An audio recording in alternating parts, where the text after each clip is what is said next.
Chances are that you know someone who is burned out, or maybe you yourself are wondering, am I going through burnout? Am I more than just tired?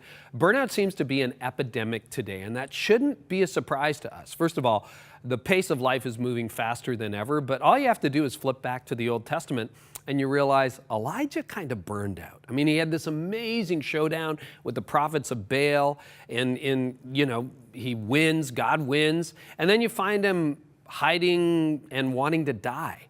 Jonah, you could argue, kind of burned out and ran away from his calling. And you see these instances again and again in the Bible where people are just like, you know what, I quit, I'm done, I'm done with life. Well, that happened to me a number of years ago, where on the outside, things could not have been going better. Our church was one of the fastest growing in the country in my denomination at the time. We were one of the largest, and I had just given a talk in front of 2,500 leaders at a mega church in Atlanta. In many ways, on the outside, things couldn't have been better.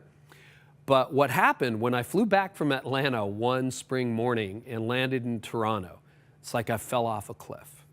And all of a sudden, decades worth of unresolved issues and just hard work and too many hours all kind of imploded on me. And all of a sudden I noticed my passion for ministry is gone. I still believed in God. I still believed in Jesus. I still read the Bible and prayed, but I couldn't feel anything anymore. My emotions had gone flat. When people were happy, I couldn't be happy. When people were sad, I couldn't be sad for them. Rest and relaxation didn't refuel me anymore. And I found myself in a place where, by every classic definition, I was burned out. And when I talk to people, I just think burnout is an epidemic.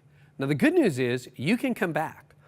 God still had more in store for Elijah. He had a lot more in store for Jonah and for other people, but a lot of people don't know how to get back.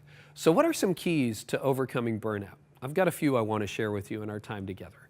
Number one, go deep. All right, I didn't enjoy being burned out at all. In fact, it was the most painful experience of my life.